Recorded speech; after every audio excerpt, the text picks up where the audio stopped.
Hello, welcome to Table Talk. A little late getting started. Was just waking up and chatting a bit before we got started. It has been, oh boy, it's been a week. It's been a couple weeks actually. Hi Agreed. Slug. Yeah. Well, let's see. Because a little over a week now, week and a day, we went from 100 subscribers to 143. So we've gotten it was like 39 subscribers in 1 week, and even since then, we've gotten four more. So,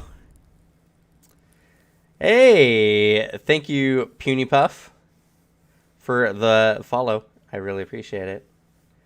Uh, so yeah, there's been a lot, and so I've had like 2 weeks of double videos, which has been absolutely uh mad for sure. And I gotta get Fred Boat in the chat again. God damn it! Need Too them busy too. being hyped up for the channel. Man, I've just been too busy. Not even for the channel, it's just been too busy. Yeah. Well, yeah, and like Shadows That Laugh last week, it went well, but I had to start like an hour late just because I was so like out of sorts. Ah, man, dude. No worries, Slug. I know a lot of people today will be leaving at 7 because Critical Role's broadcasting soon. Oh yeah, that is Yeah, today. that is today. I'm curious what their characters are going to be. I Everyone will is. not I will not claim that I will stay current with it because I know I'll probably watch 3 episodes then fall out of sync. That's usually what happens when they start it up. We shall see. It would be fun to watch it live or at least like stay up to date. Yeah, yeah. You have school though until like 5, right? Yeah. Yeah. Damn. So it's going to make table talk a little rough from now on, but it's fine. Yeah. It's whatever. People can come in, hang out. It's also Hell, people can recorded, even so like multi-stream that's or true. like watch 2 streams if they want. Yeah, these are also pseudo podcasts, so That's true. That's true. That's also something I really enjoy about our current format is we it's very just good. we honestly we get like a good amount of views after the fact too, so I it's mean, not that yeah, bad. I'm not a big live viewer guy, but I do like me some 2 hour podcasts. I listen to those a lot. Yeah. I feel like a 2 hour podcast too is just a really good length of time. You can hear a lot. Yeah, honestly. And also our Shadows That Laugh game have like 50 views, like the session 0 and the session 1, Oh, that's awesome. which is nuts. It's our most viewed game currently. I guess it helps, and I think that's one of the benefits of this short term content that's coming out is people don't want to like invest in a 400-hour endeavor to catch up on a single series. Yeah, honestly. So when a new series comes out, everyone's a lot more willing to hop onto it. And since these series are so short, you know, people feel a lot more comfortable hopping in and joining it part of the way through at least because there's not going to be that many sessions. Yeah. It's I'm very excited. Very very happy, and today our subject I have the Gods and Magic book. We're going to talk about the deities and their mechanical benefits. There's also the new ones that they added with the Mwangi Expanse book, which I really like that they're continuing to add to their pantheons. It allows for some very interesting combinations. And why is my camera out of Yeah, focus? I was gonna mention. I don't want to interrupt you. Well, I normally have like the setting set where it just doesn't autofocus. 1 second. Let me start Logitech. Yeah, autofocus is kind of garbage.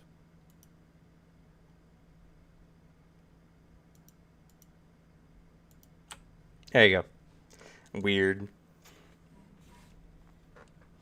I think I was messing with it. I was trying to take pictures for the 100 subs thing, so maybe I had it switched off.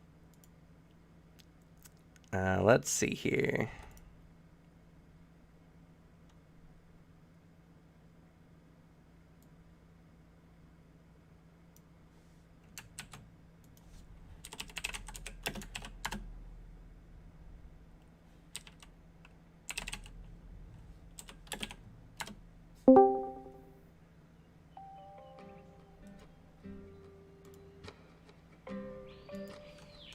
All right. So, let's see. Any news going on? It's been a bit of a rough week. Monday's game got canceled. Tuesday's game got canceled. Honestly, it's been kind of good for me though.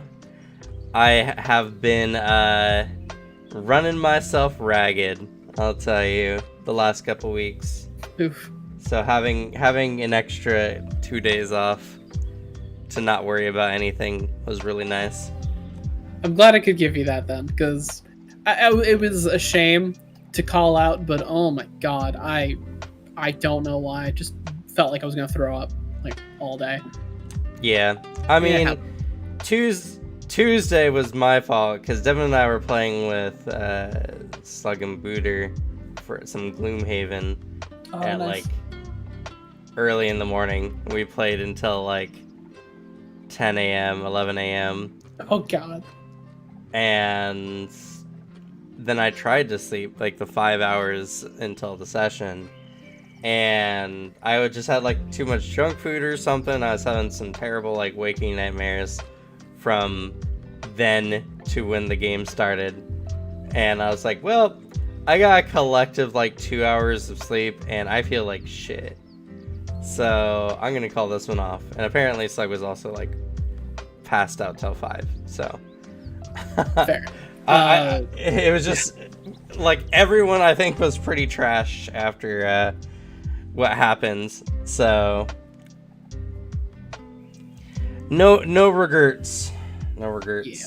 Well, at least I'm not going to go into it because I don't want to say anything till I have the details. But in the next few weeks, I might have my own stuff to announce, like stuff I'll be involved in, some cool other streaming stuff.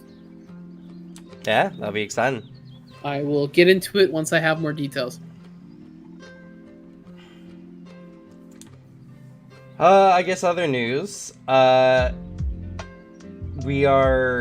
moving at a Sonic pace. Like we're already at 143, like I said earlier, out of the 100 subscribers that we just got last week. We'll be hitting that 200 mark here soon, and that's gonna be really exciting. Because pretty much like the channel will just double in size again. And that means there's gonna be that many more views and that many more, like comments and people even checking out our live streams. So I just, It's very cool. It's very exciting, and I'm excited to watch this channel kind of grow in size. I just don't know how to handle it growing so fast. So. It's very intimidating, I'll tell you. Yeah. Just because it's like I get a lot of people who are just like, oh, I love the style of your videos. Keep it going, and I'm just like, nice. Yeah, it's all because of you, Alex. It's all because you said that one time. Like, I don't want to watch someone for 40 minutes explain how to play the game. It's really I just dumb. want to learn about a class. Yeah. And it's just like, you know what? Fair. So I decided to make a 20 minute long videos on each of the characters where I just frantically talk about all their coolest aspects, at least in my eyes. It is a way better format, and it's way easier to digest. Because if I'm getting into Pathfinder, I'm not going to want to watch some deep dive like filled with technical talk. I want to hear some dude talk about for like 15, 20 minutes about how cool this thing is. That's what I care about. So yeah, it is a good form of content. I am happy that I am somewhat responsible for good Pathfinder content existing in this world. You are. I take any criticisms, I take anything some people say very seriously. So, I also got in like the 100 subscriber video, I got some people who are just like, "You're an inspirational GM," and I'm just like, "I've been touched." That is great. It's really nice. It's really nice to see all the wonderful comments people leave. There's other weird ones that come up every once in a while. I think that's gonna happen with the tabletop community, but you know. YouTube, you're going to get weird comments. By the way, if you're watching this, leave a comment. Consider subscribing. Hit that bell. Right. Join us in our Discord down below in the description or below on Twitch, where you can possibly talk. Well, where you can talk with us.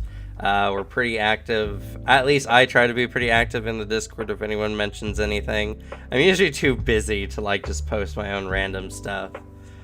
But I also always recruit there for any of my games first. So if you want a chance to play with us in the future, go ahead and check us out down there. Call to action. Fuck yeah. Gotta learn how to make those YouTube dollars. That you do.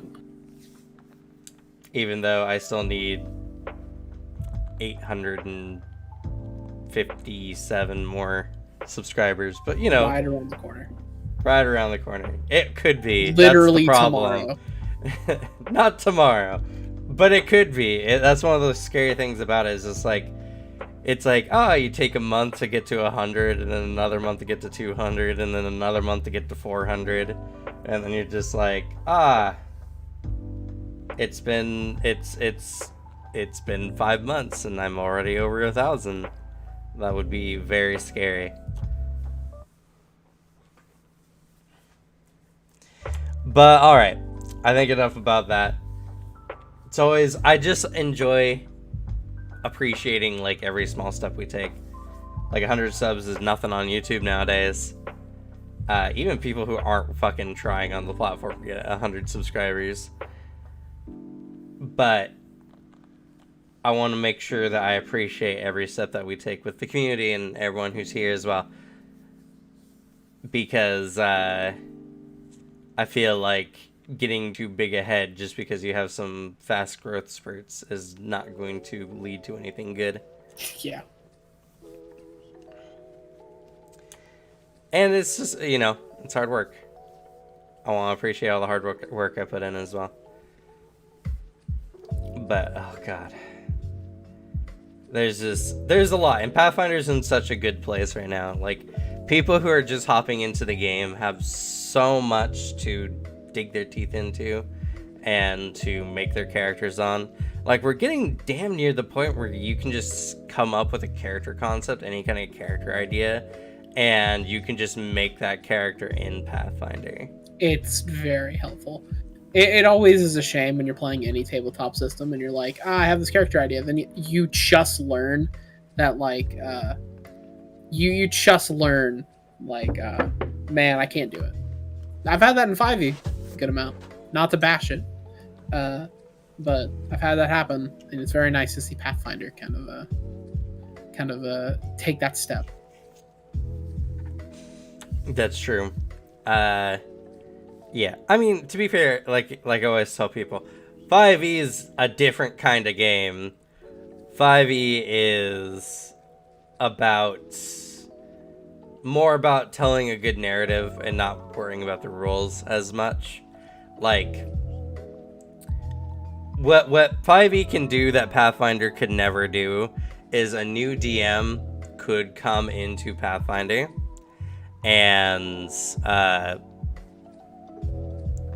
could run 5e like within a day of reading the book. Yeah. And have almost no problems.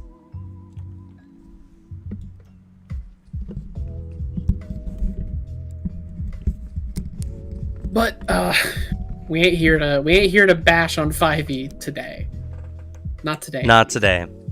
Also, I've been told I've been using my mic wrong in one of my videos, so. No. I mean, this sounds. Does this sound any better? This does sound good. Does just now? Because I just moved the mic around just a second ago. I mean, it sounds like it's more voiceover.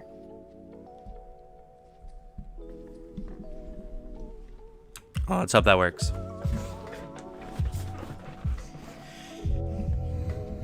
$50 gold pieces. Yeah, exactly. I hope one day we get some sort of emote for, be it for whatever streaming thing or for the server, or as like a little pop up for like when someone donates. Oh, that would be cool. That's actually a really good like bit idea. Yeah, like have a little animation of 50 gold pieces, like and you yelling about it. That's a very good donation. That's really good. That's really good. Yeah. Write that down. Fuck, you're right. You right. Fuck, where do I put that? Where would this note go? Alex's very good ideas folder. I should make a folder like that. Like actually full. No like cap. You got some good ideas. You got some good ideas. This is my future career. Be it in Hollywood or internet. Be in Hollywood or as one of my editors.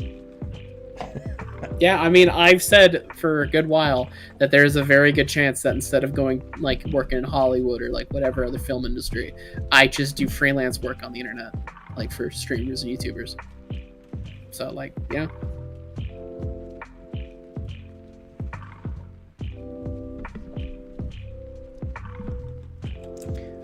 But, with that being said... that's such a... God damn it, I really need to put that somewhere. Fuck me. I'm just gonna send it to you in a message. You know what? Get into the intro. No. You know what? I'm gonna do that. I'm gonna do one better. I'm gonna make a note and put it right on my desktop. Alright. That's how you know it's important.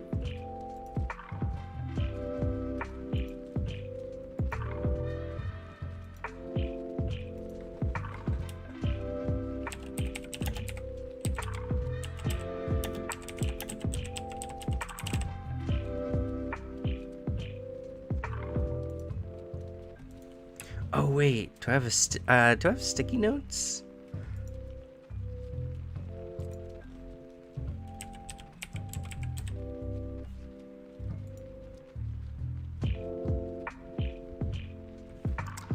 I have to make an account for them. Oh no, okay. I'm just gonna send it to you. Don't worry. You can handle that later. Get into the intro.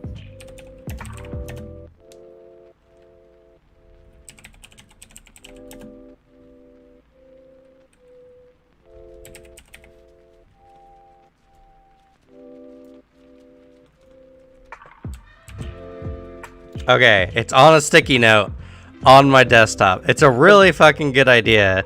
All right. I don't want to lose it. That's fair. But, okay. Yeah, no word of God has been said. What are you talking about?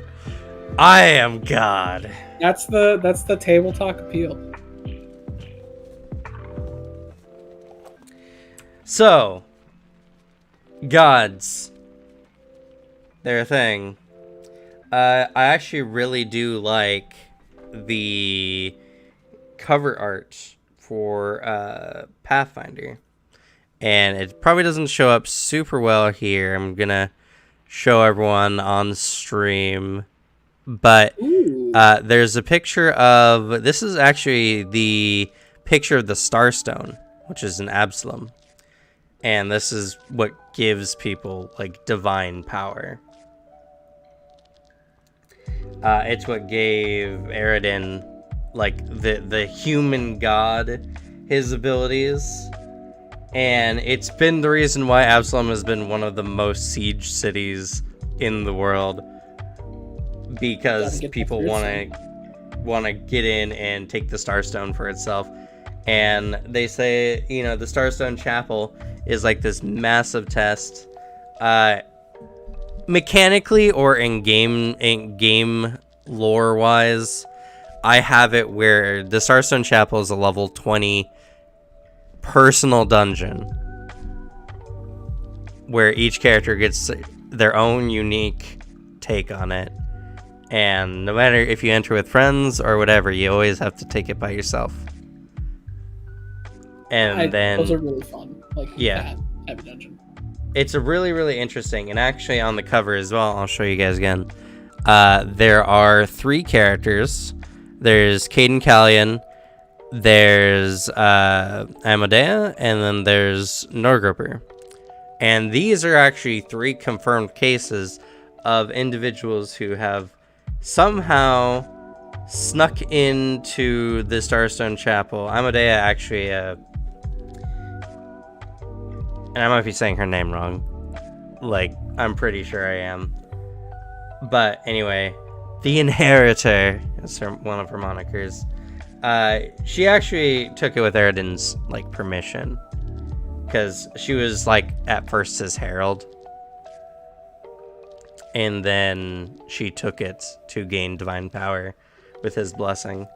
Caden Callion is just like an adventurer who just took the Starstone challenge on a dare and then just got godhood. I love that. That's great. What's he the god of? He's the god of alcohol and adventuring. That makes sense. Yep. He's a lot of fun.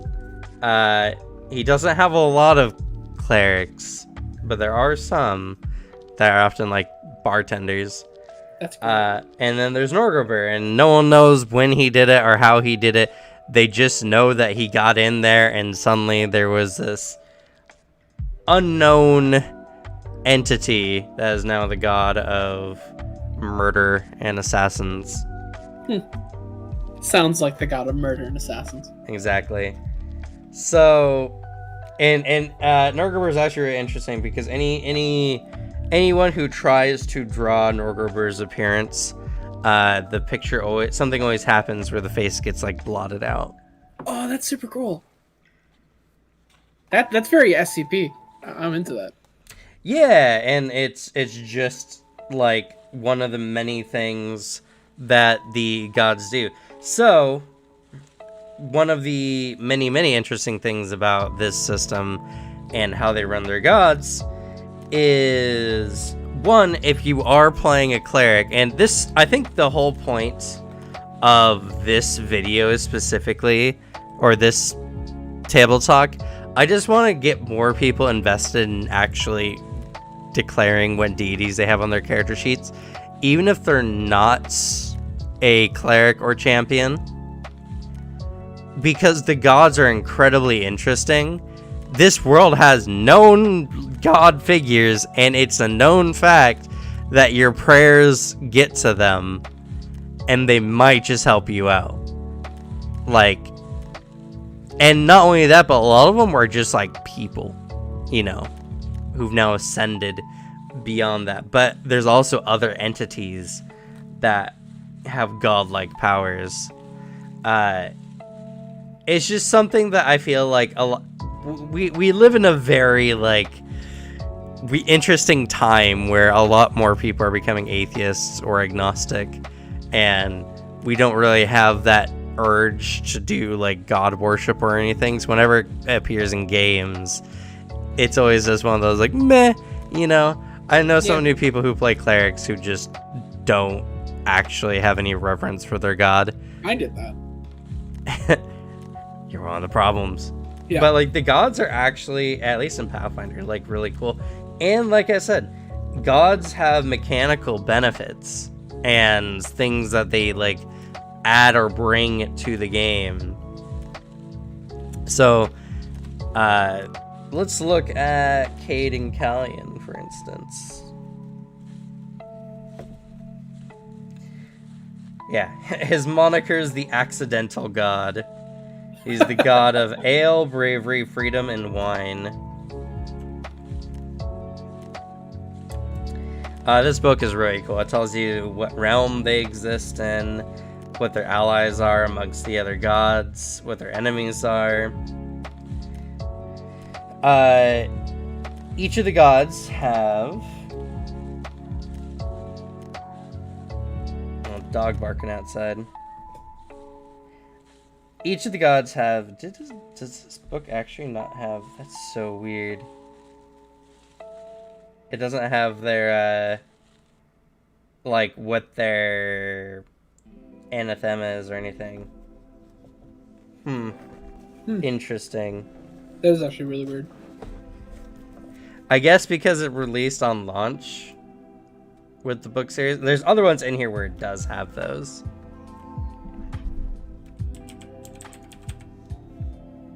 Actually, I can, if you want to read it too, I actually have the Archive Nethys page, so I can tell you what his anathema, like all that stuff is. I have his page up. Yeah, it's more like I just want the, because there's a lot of things I want to talk about. So having it in front of me would be good. Alright. So, his favorite weapon is the rapier, which is actually really cool. Because a lot of clerics, champions, or whatever get benefits for utilizing their god's favorite weapon. And,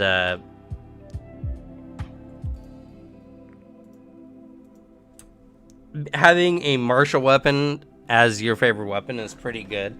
It's not as good as the simple weapon ones, in my opinion, because the simple ones you get like or deadly simplicity, or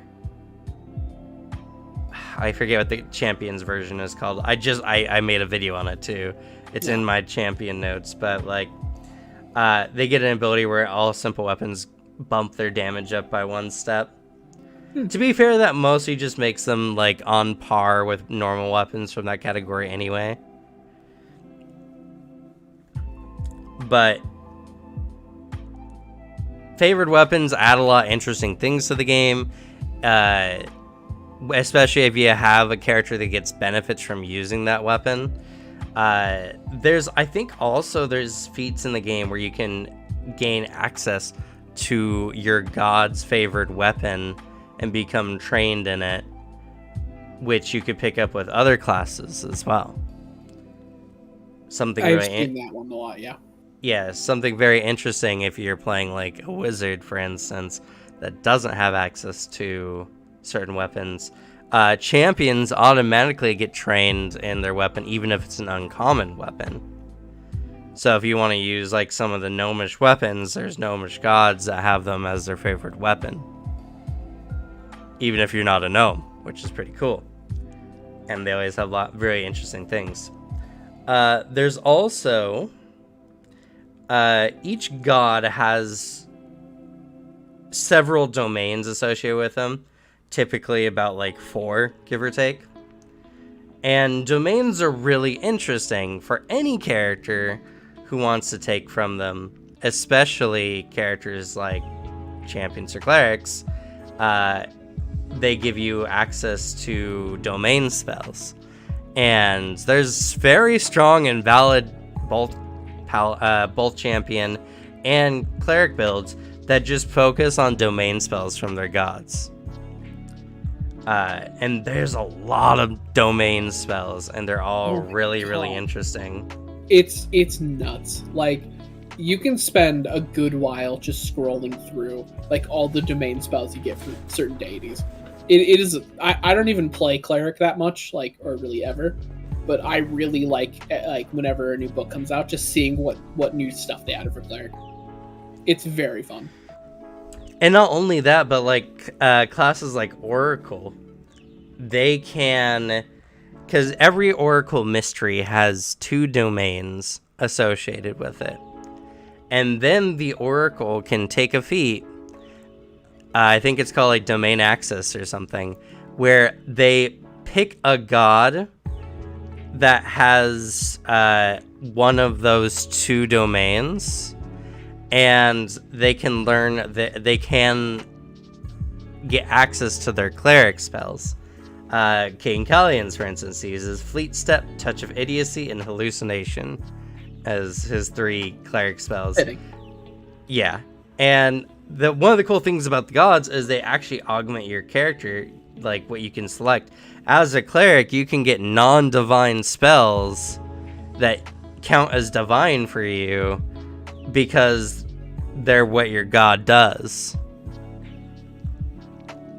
And the Oracle can just pick from a slew of gods and expand their character sheet by a good amount. Touch of Idiocy is actually, like, no cap, really good. It makes the target stupefied. Always handy.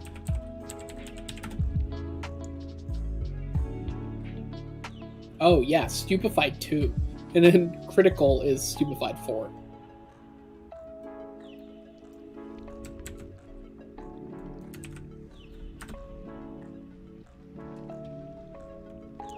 Let's see, stupefied does... I probably should just look at my little cheat sheet.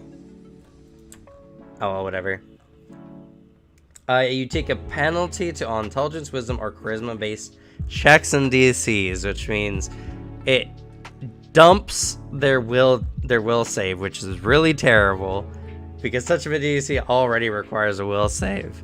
So you do this, their will saves become worse. It also affects all spellcasting attack rolls and DCs.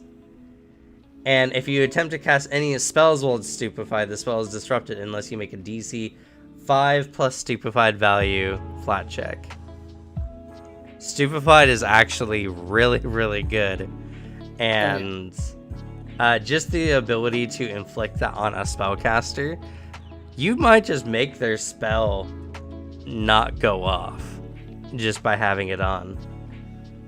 And also, dumping a character's will save is terrible, because a lot of the worst effects in the game are based on will saves. Yeah, I mean, if you're, say, some cleric, cast that and then have a, I don't know, like an oracle or something that has a bunch of really scary will save stuff that goes right after you, you've just made an amazing setup. Yeah, and if they crit fail the save, it's a stupefied 4. Yeah, that's utterly crippling. That is awful.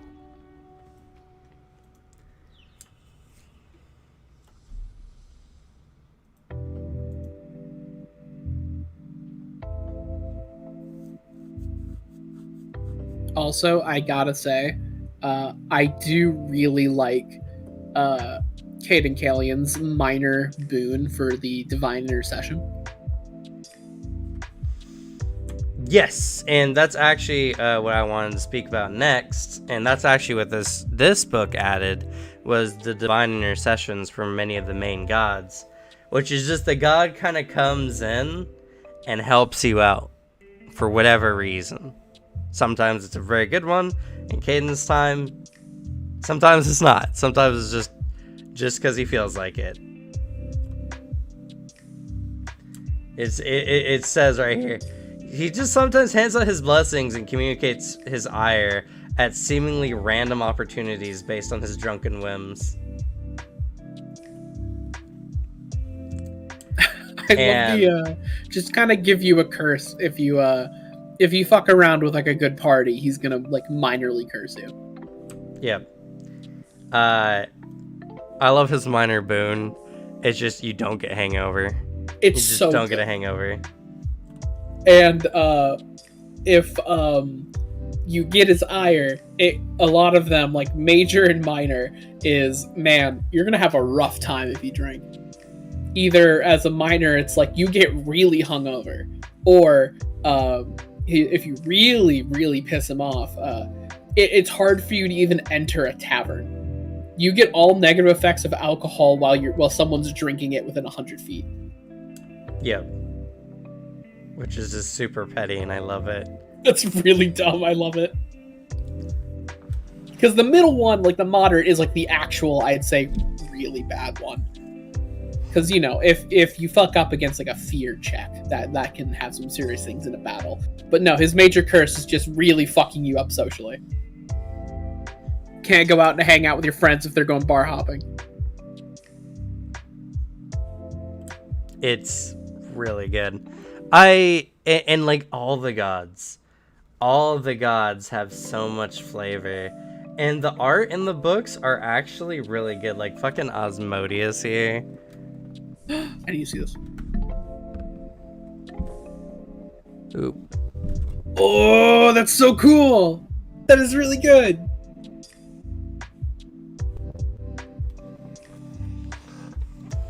There he is. That's the one of 2 gods in Pathfinder I actually know about. The Prince of Darkness. Yeah, unsurprising. I find devils to be so fascinating in Pathfinder. They're just not as like common in the world. Because the most common demons or devils that you come across would be the kind that want to make a contract with you, not the ones that just want to murder you. And if you play the Wrath of the Righteous, you actually get a devil who comes in and helps you with all your book work, because they don't want to see the demons succeed either. Which I find to be just hilarious. It's really good. And Osmodeus gives you your favorite weapon is the mace, which I believe is a simple weapon. It is. So if you have Deadly Simplicity or the champion version, it becomes a D8 rather than a D6, which is really good. A D8 is like good weapon damage. His divine skill is deception, and he has the domains of confidence, fire, trickery, and tyranny. Some gods, and this is the first instance we're talking about today, also have alternate domains, which is domains that they have access to, but they're more uncommon amongst their worshippers.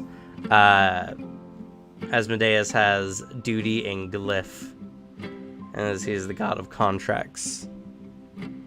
He also adds charm, suggestion, and mislead to your character sheet, or to your spells you can cast as a cleric or as an oracle if you select the domain access.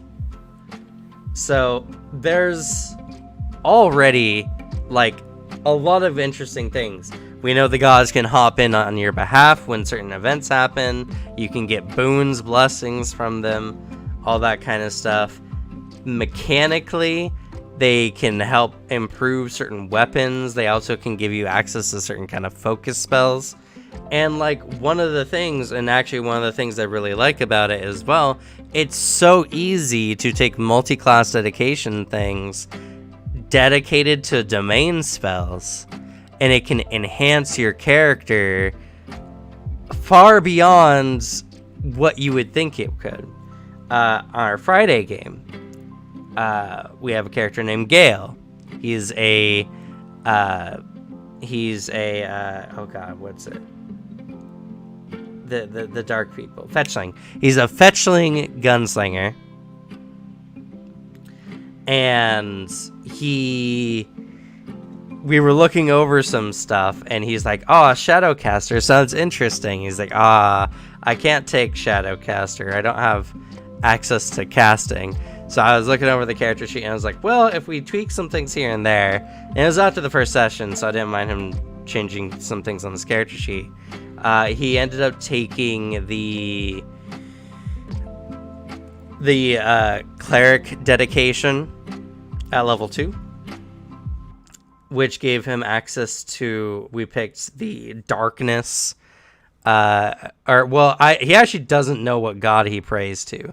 He just has an extreme reverence for the dark and darkness. That's cool. Yeah, and so now he's a Shadowcaster, which gives him access to unique domain spells for the Shadowcaster. Or no, it's actually, I think, just the normal domain spells for darkness through Shadowcaster, but Shadowcaster gives it extra benefits as well.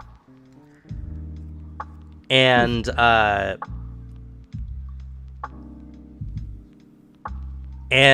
one of the interesting things is now he's this character who has an interesting connection to darkness, being a fetchling, which come from the Shadow Plane.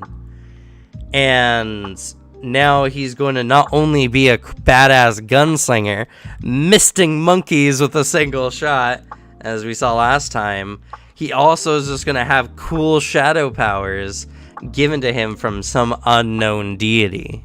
Hell yeah. That's great. His character became tens of times more interesting just by adding the cleric, dedication, and then even picking up a archetype that further enhanced that. And nothing like missing out on just a level 2 feat in exchange is such a small price to pay, especially because we do free archetype, which I always highly recommend, especially with the stipulation that the free archetype is a non-class or multi-class dedication archetype. So I feel like non-class and multi-class dedications are very interesting for your character narrative, and Shadowcaster is one of those I think is really good for your character narrative. It's really, really helpful too, because it I think specifically stipulating that way is very good on your end, because it really has you figure out more about your character so you can give them a fitting archetype or take them in a certain direction. It's been interesting because I've been feel like a little slight off topic, but with the book that came out, I've been messing with the automaton. I think it's how you say it. Automaton. I've been messing with my time traveling Magus character, and yeah, I mean, just kind of for free, I was able to give him the archaeologist archetype, and it fits his character super well, because his entire thing is he's just gathering as much magical resources as possible and then storing it for his master in the future. Yeah, that's really interesting.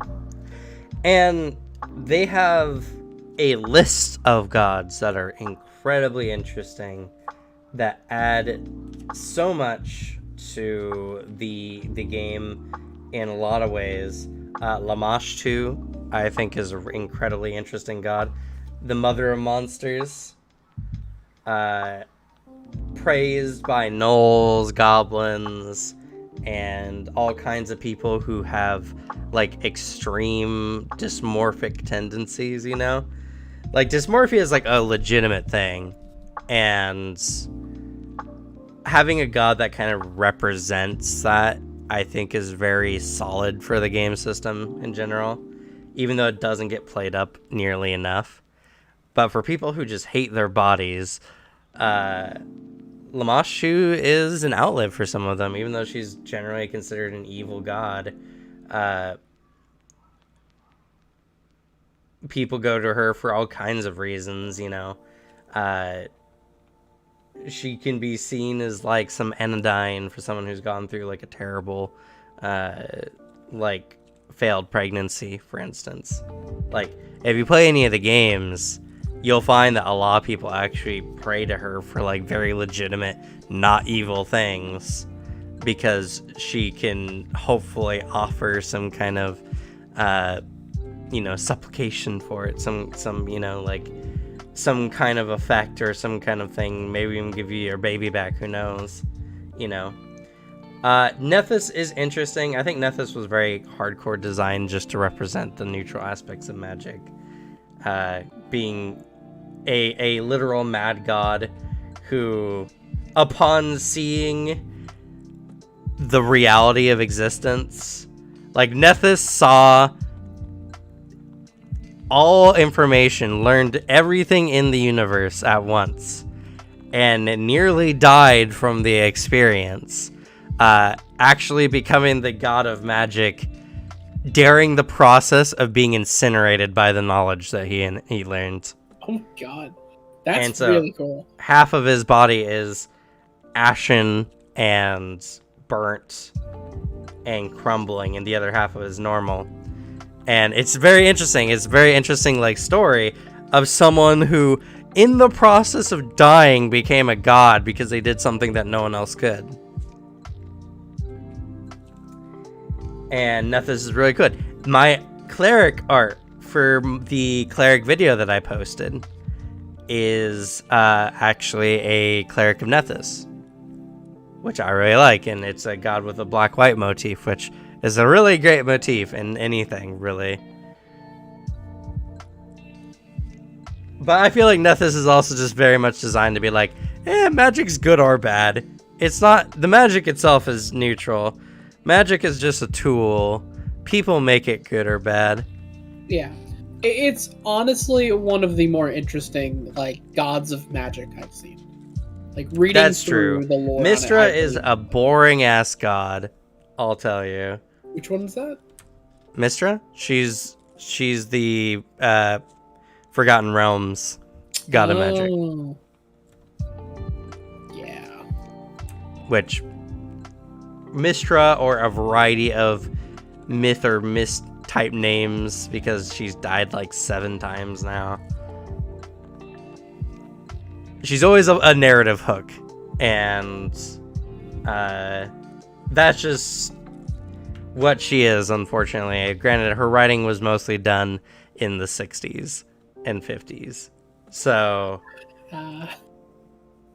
that's just kind of what it is. Where Pathfinder took new aspects and made new gods, and I think they're really good. I am sad that there's no Bahamut, because in Forgotten Realms, Bahamut was one of my favorite gods. The Platinum Dragon. They are very good. But they got a lot of interesting ones. And speaking of gods in general, there are also other entities that have godlike powers that are not gods in your traditional sense. Oh, actually, before we hit that, though, there's some gods I do want to talk about before we move on. There's some really interesting ones. There's Akachek, or Achakek, which is the mantis god of assassins. He who walks in blood. While Norgrimmar is like the god of like evil assassins and everything like that. Killing for the sake of killing, murderers and all that kind of stuff. Achakek is like the god of like the patient, professional assassins. The Red Mantises are actually based on him, and they're like an organization that just kill secretly. They're the professional like assassins. It's interesting they have 2 assassin gods, but it makes a lot of sense. Norgrimmar's like the god of murderers, people who kill, not necessarily for money, but sometimes they do. A lot of, like for hire assassins pray to Norgrimmar. Well, Akachek is very particularly the god of the Red Mantises and their like assassination style and everything like that. And there's an archetype in the game you can play, the Red Mantis, where you get special domain abilities to help your assassinations. Even one where if you die, you turn into red smoke and everything you have and possess just evaporates with you. So you leave no trace even if you're captured. Makes sense. I want to mention 2 things about this god that immediately pop out at me just reading it. I really like the lore for this character. A god that is probably created to enforce like divinity, like as in they are an enforcer of divine punishment. They're the ones who eradicate those who would steal a god's divinity. That's super cool. Yep. And like they don't even like have any relationships with deities. They just kind of chill out in their own place in the boneyard, just waiting for like a job. And also, the curses are so fun. I love all three of these curses. A minor curse for it is non-sapient insects, especially mantises, are now hostile. A moderate curse is your name and location are mentally projected into the mind of a red mantis assassin who is tasked with eliminating you. And then the major curse. The mantis god doesn't waste his time toying with or tormenting those who truly anger him. For those to dare to consider themselves divine, he rips open a portal to your location, kills you, drags your soul to judgment in a way that prevents resurrection magic, and then leaves. That is fucking ridiculous. I really like that. It's really good. I actually really like it too because Achikek is also like a created god by other gods. Kind of like designed for this position. Both Achikek and Mother Spider are siblings in this regard. And they have a very interesting relationship that way, where Grandmother Spider actually got her freedom by tricking the gods. And she wants Achikek to do the same thing, and Achikek's like, nah, I kind of like my gig, honestly. And seems like they got a good gig. Like they got their thing going for them. It's so interesting. Another one that I really love is Cassandra Lee. Cassandra Lee is super interesting in the lore because she's the god of AI and intellectual apotheosis, which is the ideas taking their own life, essentially. Like the idea of making a life form and then that life form becoming something. And that's because, you know, Pathfinder is closely related to Starfinder, and they're right next to each other. So, like, in the game, you can play an android, and she's essentially the god of androids. I just love that. I love the fact that there's a character who just came to Earth, and I think Galarian, and I think she, like, melded with a incredibly advanced, like, AI system. And just the amount of power she got made her into a god. I love this. I love that there's sci-fi shit in my fantasy world. There's also Bry, who's the goddess of clockwork, invention, and time. Ooh. Oh yeah, there is a time domain. It looked really fun. Yeah. Yeah. And it's just because, you know, like there's certain like outer planes that are just completely made of clockwork. Everything is. Yeah, yep, that's true.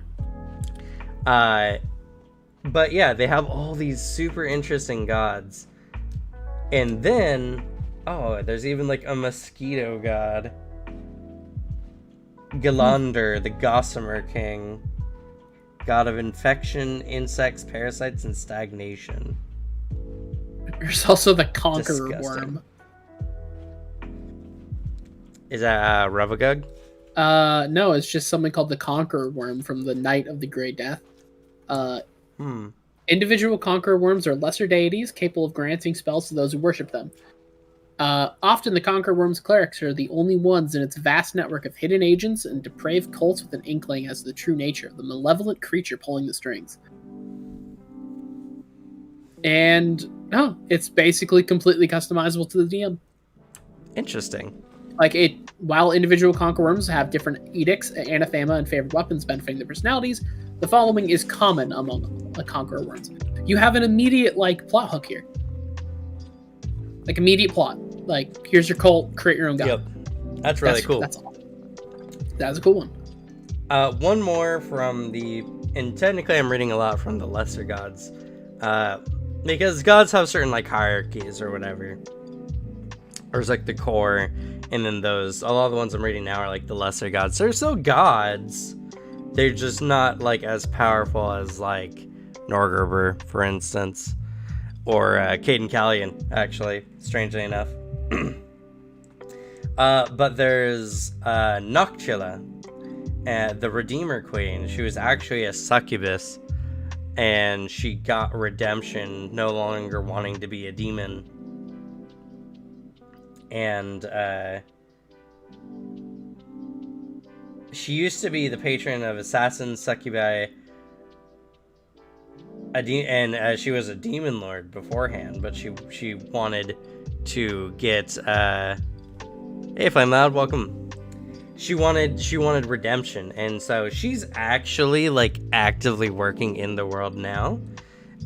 In New Thassalon, she's working with Sorsen, who's one of the Rune Lords, and they're creating a place where people can come who are outcasts, and forming like a nation dedicated to tending to people who deserve redemption.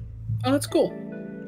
Really good, really interesting. Like a lot of the gods, I mean, a lot of the gods you can straight up meet in the world. Caden goes to fucking random bars and just has a drink with people. He's like a nice version of that one Daedra from like Elder Scrolls. The Sanguine? Well, whatever. Something, yeah. Yeah. He's a nice version of that. Instead of, pulling you into an evil demon quest, you might just have a shot with him. Or two. Bye, Slug. Have a nice day. Hopefully, Critical Role is pretty awesome.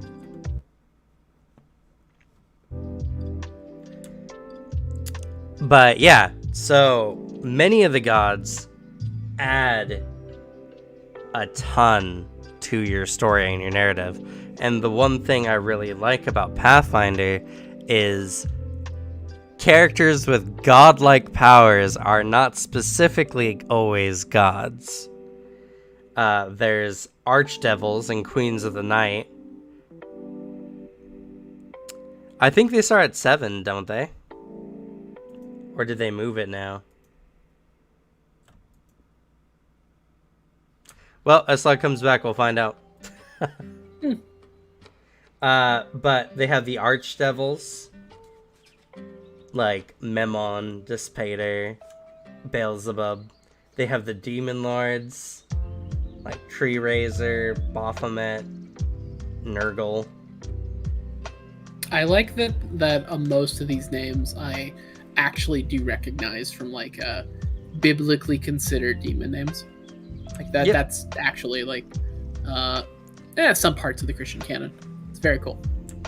Well, I mean, yeah, of course they're going to. Which we'll get to canon gods here in a second. But we're going to talk about one of my favorites, which are the Eldest. These are entities of immense power from the first world, which is like the Fey realm. And they have a lot of interesting ones. They have Count Renalk, the Lord of Darkness and of the Chaos of Creation.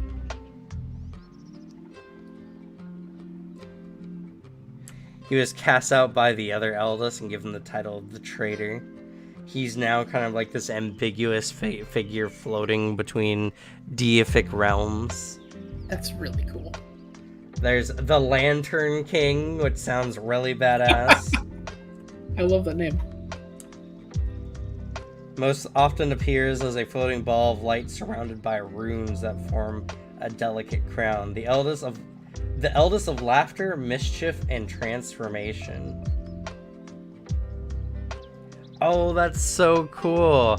I can just imagine me and this god, and it just turns into various like profiles of people or things as you're speaking to it. Oh, there's really cool. There's the Green Mother, which is the eldest of carnivorous plants, intrigue and seduction. It's essentially Ivy from Batman. Yeah, essentially. That's just Ivy. There's Ragadan, who's the bestial lord of water, from the god of oceans, linorms, and sinuous spirals.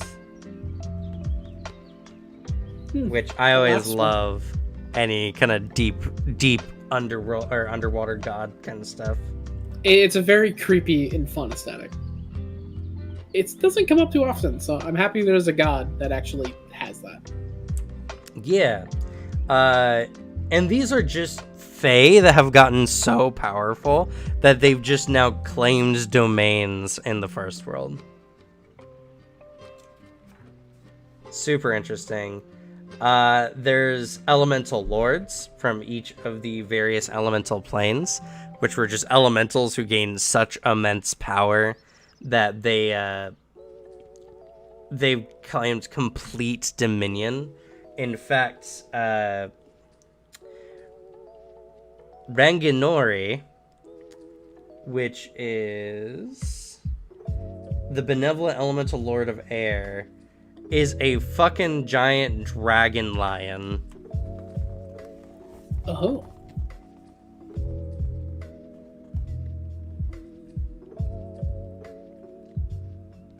God, I wish Archive of Nethys had the pictures for me. I have the picture here on stream. Oh, that's very cool. That's a fun one. Yes. Oh, that's one of the snake dragons too. Big long ones.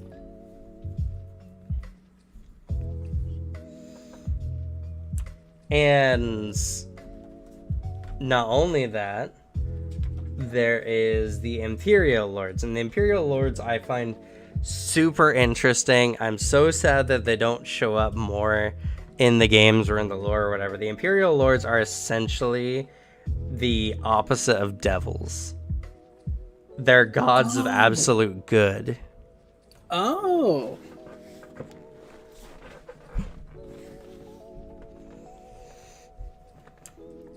And they're like the counterbalance to all the evil gods, essentially.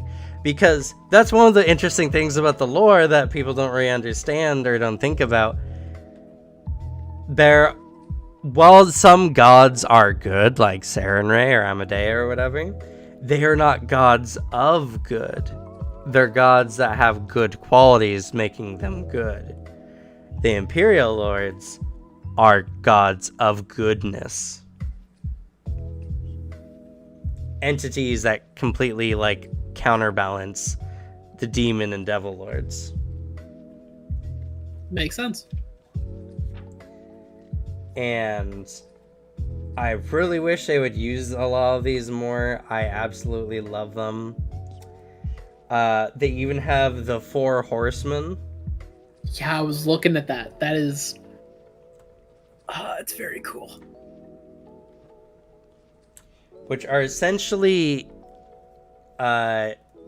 demigod-like entities that represent catastrophes and suffering. Not being full gods, not being something you can necessarily pray to bring destruction, but because the concepts of these catastrophes are so vivid, they actually created these entities. Oh, that's like my favorite god trope. I love it in lore when gods are created from something just existing. Gods that are made out of belief or just a fundamental rule of like a world. I love that shit. It's my favorite. Not only that, I think the horsemen all have really interesting quality as well. As let's see here. Yeah, they technically are daemon gods, like the weird middle ground between devils and demons. They represent daemons, and they live on the river Styx. And yep, they all began as mortals, completely devoted to eradication of reality itself. And one of the qualities of them is they're all mortal. So they can all be slain, and you can become the next horseman. Oh, shit.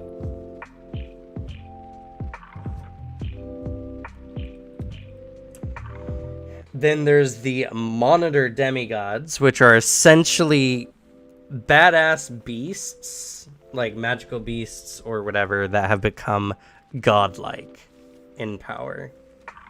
Including the also wonderful and lovely. I'm going to show the picture on stream here. Mother Vulture.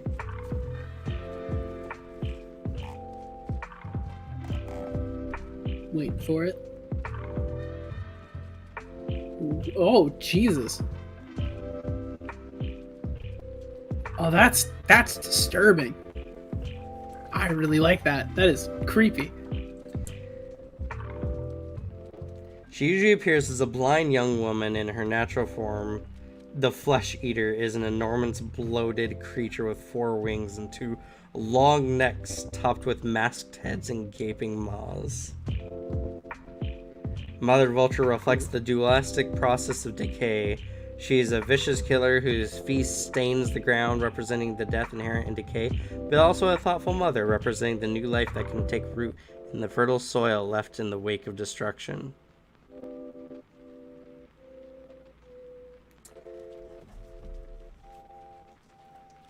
It's an interesting god. Very interesting. And of course, these are canon. They have the outer gods and the great old ones. Yeah. Hell yeah. Nyarlathotep, Nibeleth, Azathoth. They don't have Cthulhu though. 'Cause I guess Actually, Cthulhu... kind of thankful they don't have Cthulhu. Well, it's probably because Cthulhu is like actually a trademarked icon. Does 5e have Cthulhu? Maybe. But then again, pretty sure. I wouldn't be surprised if Wizards of the Coast bought the property to do so. But like, I'm at least happy because like, honestly, it'd be really distracting if Cthulhu was in the middle of that. A little bit. I mean, like the rest of them, like Yog-Sothoth and Nyarlathotep are very prominent in the Call of Cthulhu mythos. Yeah, at least like not in general pop culture that Cthulhu is. But we just listed off a long list. Just going through here, looking at a bunch of interesting gods and entities and such that you can pray to. You can have character like narrative around, and many of them are really cool, really interesting, and just even praying to some of the like imperial lords, or hell, even the outer gods, honestly, can make your character so much deeper, more diverse, so much more like so much more interesting, narratively speaking. You can add this special sauce to your character for free. It takes nothing. You don't have to get any feats for it. You can just add this to your character sheet, and if you really play it up, if you really like adhere to your character's like anathemas and aspects and whatever, your DM might give you special extra boons or allow you access to domain spells. Because the gods want their names to be praised, And it's something that everyone can do and no one does, because we live in such like a secular kind of world nowadays, when in actuality they're really interesting. Oh yeah, it's something definitely to like consider, especially on my end, because I am definitely in the camp of like, whenever I play a character, even if they're a religious character, their actual ties to religions is really weak. But of course, that's just due to my own upbringing. In that, I was super religious for a good chunk of my early life. I don't want to be super religious again. But like, it's something I feel like I'm going to consider like more in character creation, because like, just because I'm a certain way, like this character might believably follow a god. And also like, I mean, yeah, these gods are super cool. I'm gonna have to research gods for characters, because that just sounds like a great time. It's like a great excuse to just read a bunch of the god book. I mean, I make every character I've played so far, even though it doesn't come up, have gods they actually pray to. Oh. Like, in our Friday game, both the characters I've had, I've just recently swapped to a new character, which is more fun in my opinion. So I think it's a good idea. They both had gods on their character sheets because I find it interesting, and while they didn't really play up to it, you know, it's something about their background that's very interesting and could come up, you know, should the moment arise. And a lot of the characters I designed for the worlds as well pray to certain gods, because, you know, it's not something that like not every religious person is always spouting about their god and how great they are or whatever. Yeah. You know, a lot of people just very quietly worship and do all that kind of stuff as well. But like I said, for our Friday game, we have a character who literally worships like the darkness itself, and some entity has paid attention to that and is giving them power now. And I find that really interesting. Yeah. And even if you're not necessarily dedicated to a particular god, they even have rules for worshiping the entire pantheon. Oh, yeah, I saw a few of the Pantheon stuff. The ones they have currently are the Dwarven and Elven pantheons, because they're some of the most non-human fleshed out ones. Yeah. My favorite's the God Claw, though. God Claw. God Claw. The god of essentially the Hell Knights. Just a religion dedicated to absolute law, taking aspects from many different lawful gods and just picking out all the individual like aspects that they wanted for the religion. I mean, yeah, like Imode and Torag, and then like Asmodeus is right next to them. Yep. And their favorite weapon's the Morning Star. Ah, that's so cool. And Totally also, I can. see what you did there. Ha ha ha. But they also have other really interesting pseudo-religions that can give you power. They have the esoteric order of the Palatine Eye, which is like an order dedicated to history, secret lore, occultism. It's just about finding secrets. It's the god of really rich people who like pay you to go into the ancient tomb to retrieve like old tablets and stuff like that. But I really like it because it's all like super esoteric and super like just occultic things. And it's just something that's really interesting. And while pantheons typically have less like domains you might get access to through them, there's still something that like there's a level of like mysticism to them. Like the esoteric order of the Palatine Eye is just a rich boys club of artifact collectors, and yet because of the sheer amount of occultic powerful artifacts they have, it has become like a force unto itself, a level of mysticism that actually has some divine qualities to it. There's also the God Callers, which was people who revere strange magic beasts as their as their individual worshippers. If you do anything in like the Sakara Scar, for instance, you'll find that like every small tribe has like some interesting god that they've called in, which is just like a magic beast that is not your standard. They're not like your very typical. It could be a bear with large wings and 6 eyes, for instance. Huh. Very interesting, very cool. There's the Green Faith, which is essentially like an order just dedicated to the harmonious living of the natural world and the civilized world.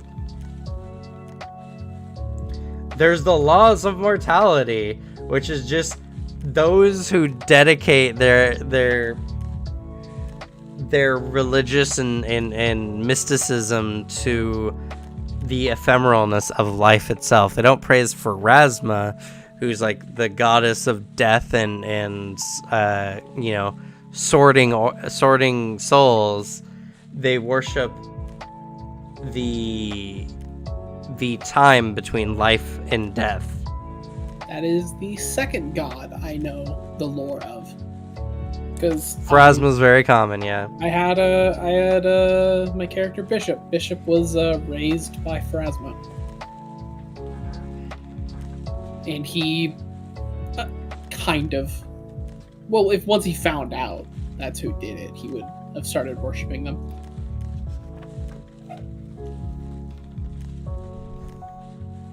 But yeah, and that's the thing, is just so many of these aspects of Pathfinder and of Golarion are not only very interesting for people who are a lot more invested in like the world building of everything like that, but there could still be powerful entities. You could still run into a beast or a fae so ridiculously powerful that they exist in the divine realms as far as where their power goes. And you might get special boons from them. In our Tuesday game, we recently had the party met with another actually oh goodness, what are they called? What was Bishop? A Duskwalker. He's a Duskwalker who represents the absolute good of righteousness and like altruism, and he currently exists in Golarion. He's decided not to ascend to the level of the Imperial Lords. He was created as like a countermeasure to Tar-Baphon, as the world kind of like counteracted it. Pharasma saw the immense amount of death caused by Tar-Baphon, many taken before their time, and so created someone who's like completely antithesis to Tar-Baphon. And so the players met this character, and he gave one of them a minor boon, and he refuses to ascend to his godly position until the threat with Tar-Baphon gets dealt with. And he just represents like pretty much the champion of champions.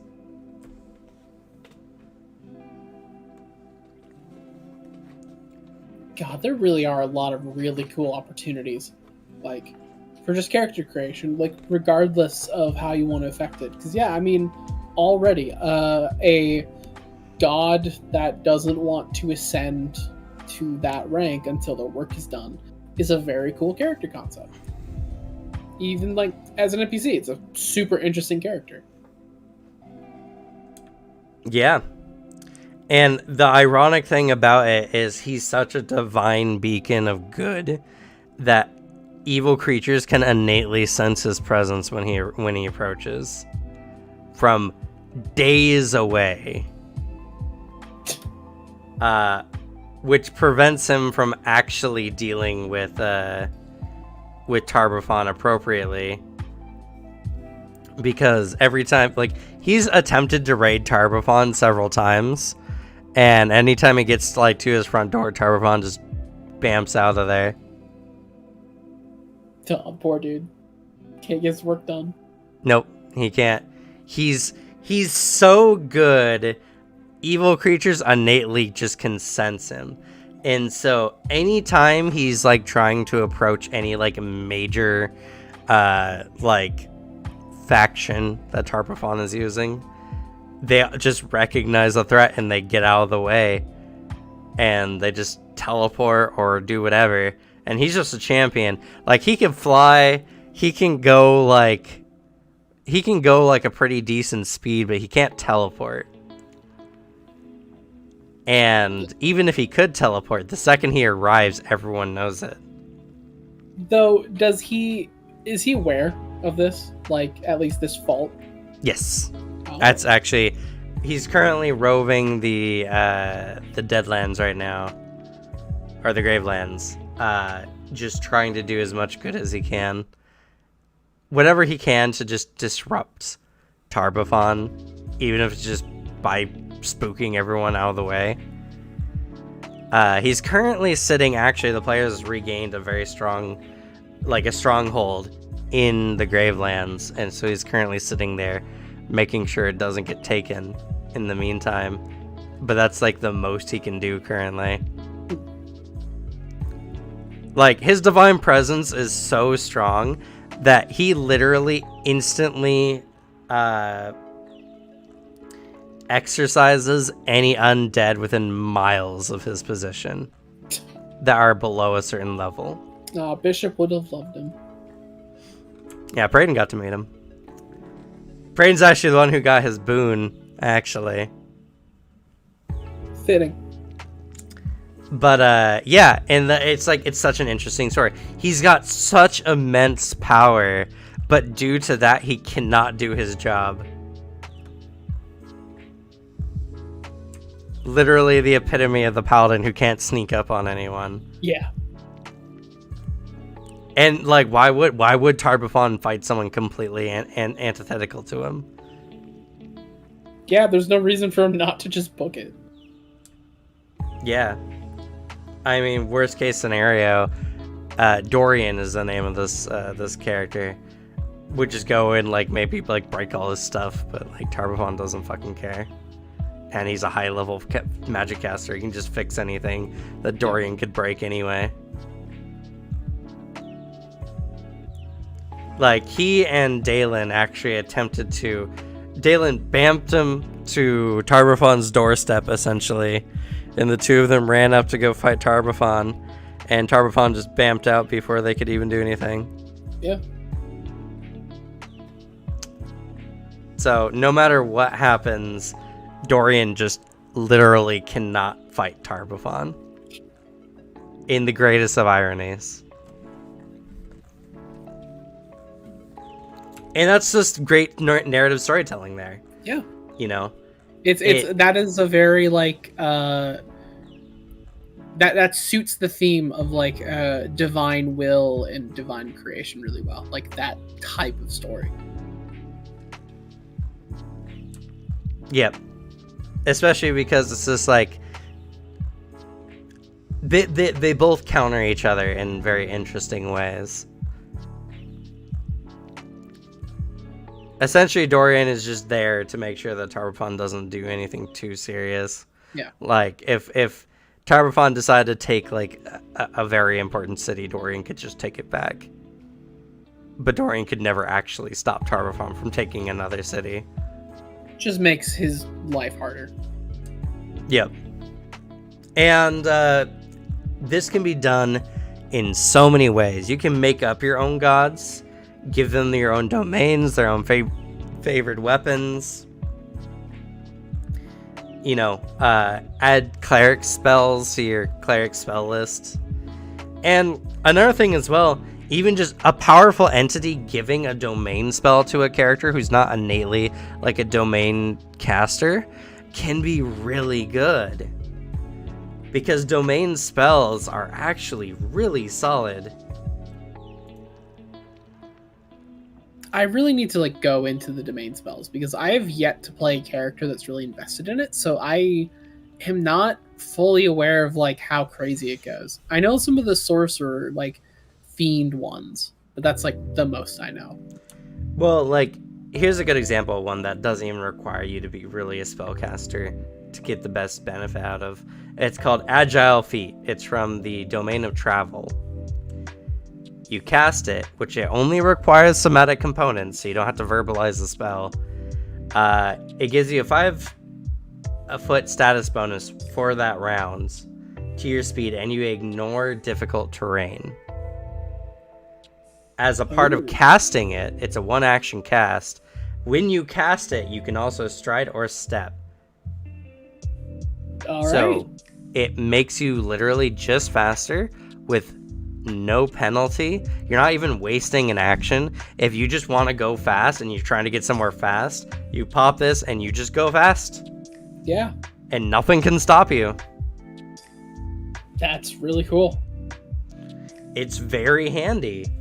And that's just a level 1 version. Oh, it gets worse. I mean, already that's a really good for like rogue, swashbuckler, any high mobility class, like ranger, like that fits a lot of characters. Yeah, and like I said, you don't lose anything to do so. The advanced domain from travel is Traveler's Transit, which adds power to your muscles, allowing you to swim or climb with ease. When you cast a spell, either gain a climb speed or a swim speed. You can also, when it's heightened to the 5th level, so when your character's level 9, you can choose to get a fly speed instead. And you just get it for a minute. It's literally a fly spell you get as a focus spell. And while you can only fly for a minute, sure, you can just sit down after that minute, take a 10-minute break, and fly again. As many times as you need to. A very tedious way to travel, but it works. Well, it's not meant for long distance travel. And this in combination with the other one, you could get the speed boost to your fly speed as well. But it cannot be underestimated how good a focus fly spell is. Yeah. I mean, being able to fly whenever you need to, like a minute's a long time in the grand scheme of things. Mm-hmm.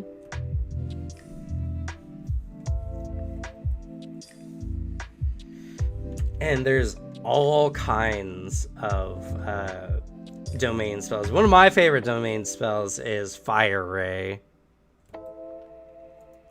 It's just, you just shoot a beam of fire, and if you crit succeed, you do persistent fire damage to a target. Always fun. It's always fun. It's 2d6 per spell level, and it's a first level spell, so it can actually do some pretty nutso damage. You know, the same 5th level that we saw before means this does 10d6 damage.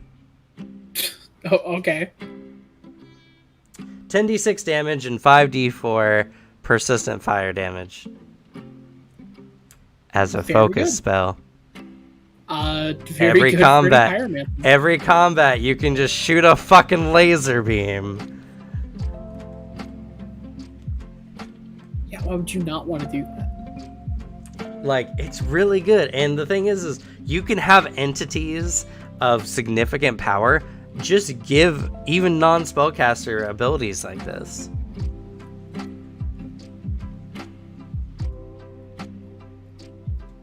Yeah, I mean, like, you mean like in-character creation or like in-game reward kind of deal? Like in-game, like narratively speaking.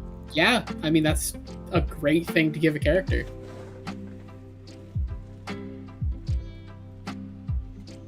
And they keep coming out with more domain spells.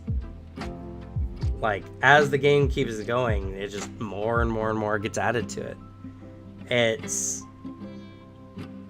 honestly, like, these, like, they don't break the game. Yeah, Fire Ray is a good spell, but you can only use it realistically once unless you have more focus points. And even if you do have more focus points, you're probably a focused spellcaster anyway who's doing other crazy things with those focus points. So, you know. And it's not like Fire Ray is hard to get. You just need to have a character who has access to the fire domain. And focus spells automatically heighten. So you could literally pick up fire domain with any class with 2 feats.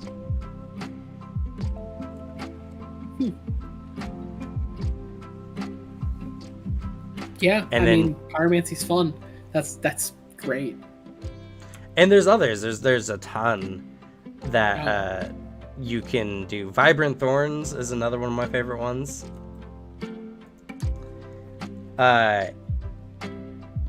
Your body sprouts a coat of brambly thorns that harm targets who attack you. Any creature adjacent to you that hits you with a melee attack takes piercing damage when they do so. That is pretty fun. And then anytime you cast a positive spell, the damage from the thorns increases to a D6. It goes from 1 damage to a D6 until the start of your next turn. Huh. You can even pick this up as... This one, I believe, you can even pick up as a druid as well, which This is really feels solid. very druidy. It's from the nature domain, so it makes sense.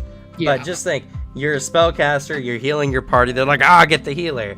You pop this spell, and every spell level, again, this is a first level spell, and so every spell level after that, it just does more and more and more damage. The healer just sits there, casts a healing spell, and then you're threatened with 5d6 damage every time you attack them. That is not a fun position for the enemy to be in. That sucks for them. It sucks for anyone. This could be done against you, too. Enemy God, spellcasters could do this. And then you have to try to attack them from range. Or get stabbed.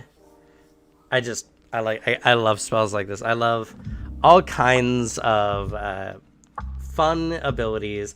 And like I said, as DM, don't be afraid to just take these and just sprinkle them onto your players over the course of a game.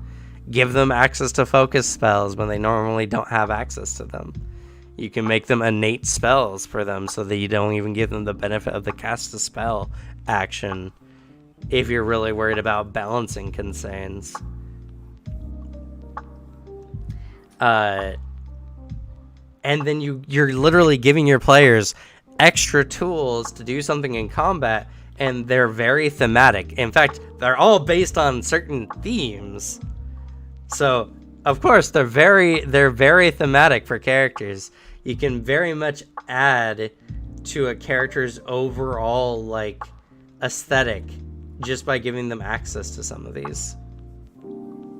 That is an excellent reward to give a player to, like, because like the main thing I'm thinking of is like, it's what makes me really like Pathfinder is Pathfinder has a lot of horizontal progression, and that is horizontal progression as a reward. That is a great reward. If my DM like just gives me like, here's an ability you have now, and it fits your character, like I'm immediately happy about it. It's like on par with like a specially crafted magic item for my character.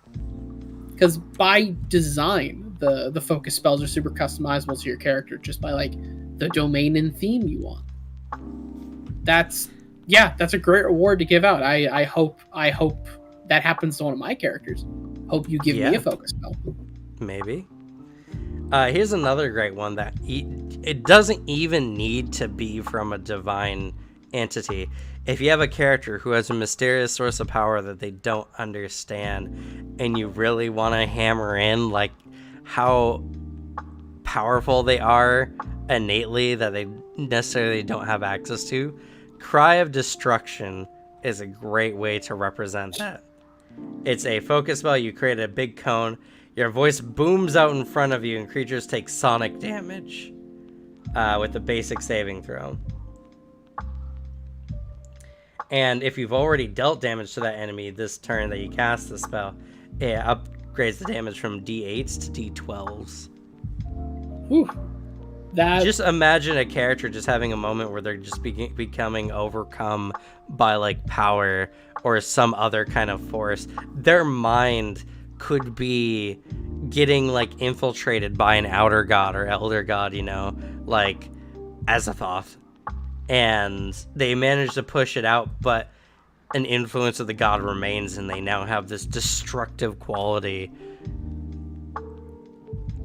That would fit the summoner character I made really well, actually. The chosen one summoner who gets just overtaken by a demon. That would fit them super well. Yeah. And, you know, this is just powers that you can give, and like I said, it doesn't break the game because, as Alex said, it's all, you know, it's all horizontal, it's all lateral progression, where like, they're just getting another ability at their level. They're just getting another tool. It's not going to be stronger because even if they picked up this feat later in the game, it'd still just upgrade to whatever spellcasting they would be able to do at that level if they had spec'd into that anyway. Yeah, I mean, someone if you give someone a fun little ability, they're not going to get overpowered by it because, like, they still have to have the actions to do it, which isn't feasible. So you're just giving someone an extra tool for the job.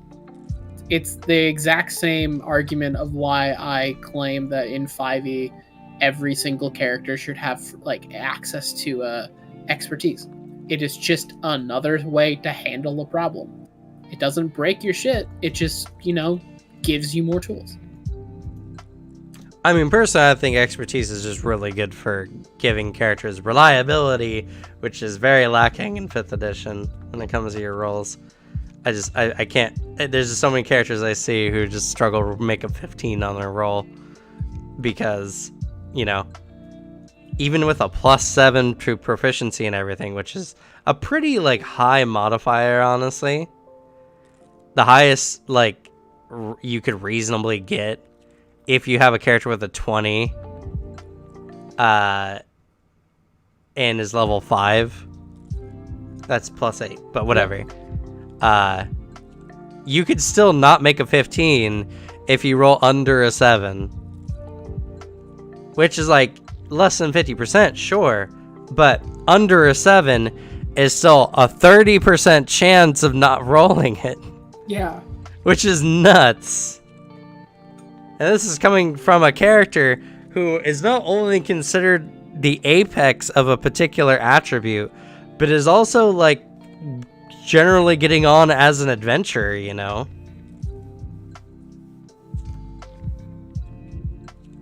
it gets worse when you're higher level with a higher proficiency modifier, but you don't have 20 in a stat. Yeah. It's the same. It's the nice thing about Pathfinder giving so many abilities that are like, if you crit fail, you just fail. If you succeed, you crit succeed, like that kind of stuff. Yeah, hell, I was playing just recently. This last Monday, we were playing in Suzanne's game, and I have an investigator character because I really love investigator. It's probably what I'm actually going to do after this champion video that I'm working on. And I was making rolls for things my character was good at, which he's good at a lot of things because he's an investigator. And I rolled 7s and was still succeeding the checks. We're level 5. I rolled a 7. I got a 22. I mean, the only way I can say that for 5e is because I play Bard. And because of Bard and because Quentin agreed with the arguments I gave, I have expertise in 4 abilities. Deception, persuasion, performance, and I think insight. And yeah, so I'm just like, and then also because magic items and because certain character abilities he's gotten, I roll a pretty low number, and I'm like, damn, well, plus 15, no, plus right. 16. Sorry, plus 16 to performance.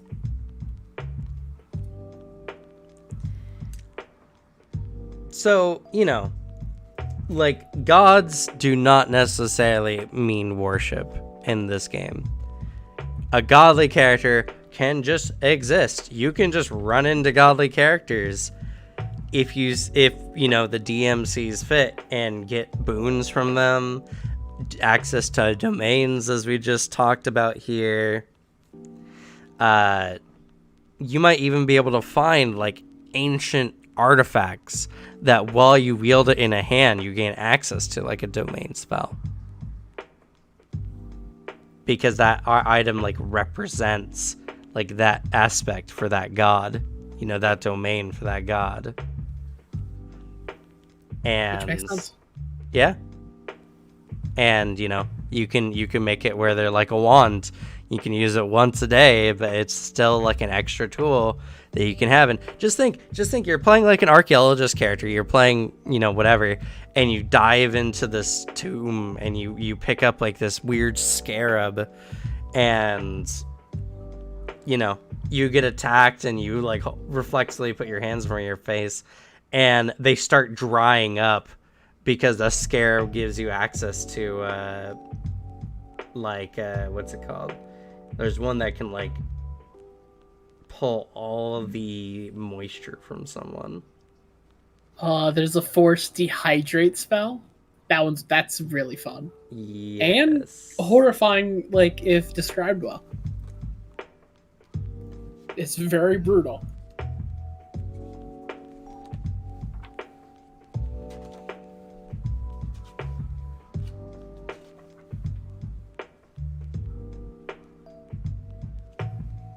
Sorry, I know it's in this book. I'm looking for it.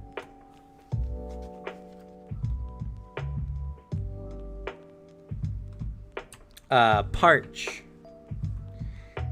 Dry winds dehydrate a character. The target must attempt a fortitude saving throw.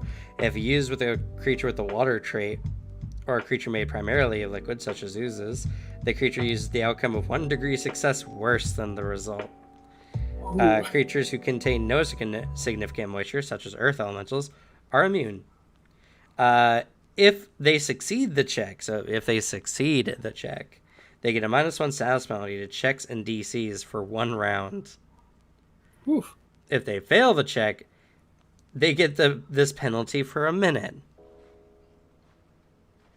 And if they crit fail, and it doesn't give you like a status effect, which is the worst part. So things like restoration or mercy cannot even remove this effect. Oh no. Because it's not like enfeebled, or it's not like sickened or anything like that. They just get a penalty. And if they crit fail, it's a -2 penalty, and they're dazzled as long as they have this penalty, which lasts for a minute. Dazzled meaning that everything is concealed to them. If a creature affected by parch drinks a liquid, such as swig of a water or potion, the spell ends. Affected creatures that have the water trait or are made primarily of liquids that can't drink can end the effect in a 2-action activity, which has a concentration trait. And when you get parched to a higher level, you can affect multiple characters. So, I mean, like, there's some ways to cancel it, but, like, enemies don't have potions necessarily regularly. And, even if you say, like, they have their water skin on them or whatever, you're still forcing them to use an action to do so. Or they're just dehydrating right in front of your eyes. Like, that's something that's really cool. Yeah. That's something that can add to a given moment and make a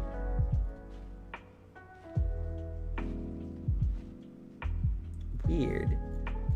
Is this not all the domain spells? They need to update Archive of Nethys, because Parch isn't on here, but it's a domain spell, which is in their focus pool.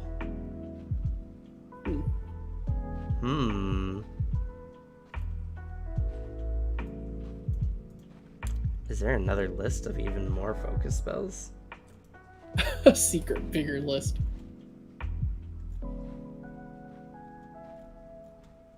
Oh. There's a lot more. Oh. The list is very long. Oh no. But that's so weird that they don't have that updated.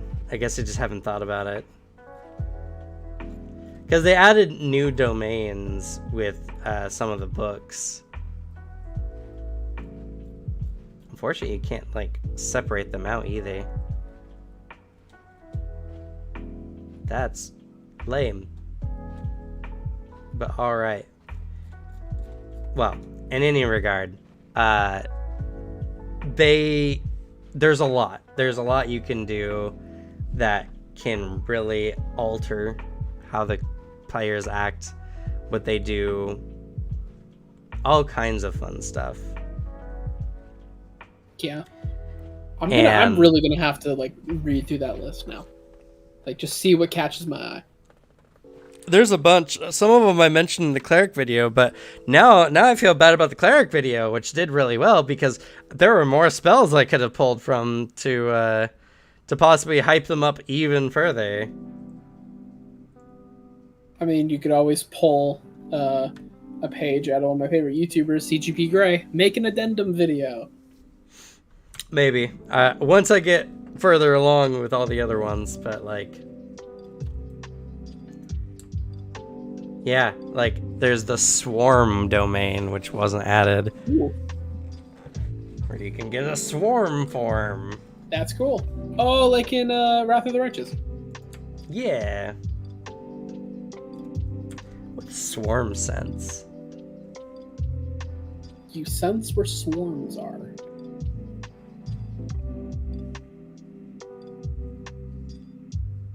Oh my god, that's so good. Holy shit. So when you cast the spell, you create a swarm in your square of like insects or whatever, and you can hear through this swarm as if you were using your normal auditory senses. Every time you sustain the spell each round, you can move this swarm 10 feet along the ground in any direction. Huh. As you get higher level in this, the swarm gains the ability to spider climb, then it gains a fly speed, and then it increases its speed by 10 feet.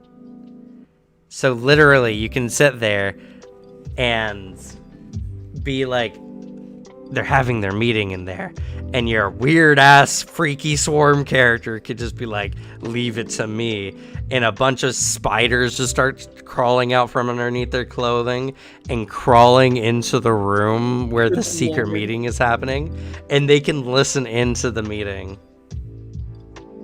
And it has an unlimited duration as long as you're sustaining it every round. Oh my god. That's really cool. That's really cool. That's so cool. I mean, your character's a fucking freak, but like... Oh, yeah, totally. That is horrifying. That's really cool. And see, I've read this spell before. I know because I've read this book all the way through, but I didn't have the proficiency that I do now in the system to know how good that is. And that's so aesthetic. Like, that's really cool. Just, that's such a good character aesthetic to create as well. Like a witch character. Oh god, like a good witch character. Walking swarms are also always great. And then later, swarm form, you gain the swarm trait, which gives you a resistance to slashing and piercing damage, and weakness to splash damage. It allows you to fit in spaces that are only a few inches wide, moving your constituent creatures through the gap. You don't gain the swarm mind ability, so you're still affected by mental effects normally. You can't speak or use manipulate actions requiring your hands, activating magic items, or make any strikes. You can dismiss the spell. So you essentially just become like a mist, more or less. But it's so cool. Yeah, so it really is that's the same shit you get for Wrath of the Righteous. Yeah, pretty much.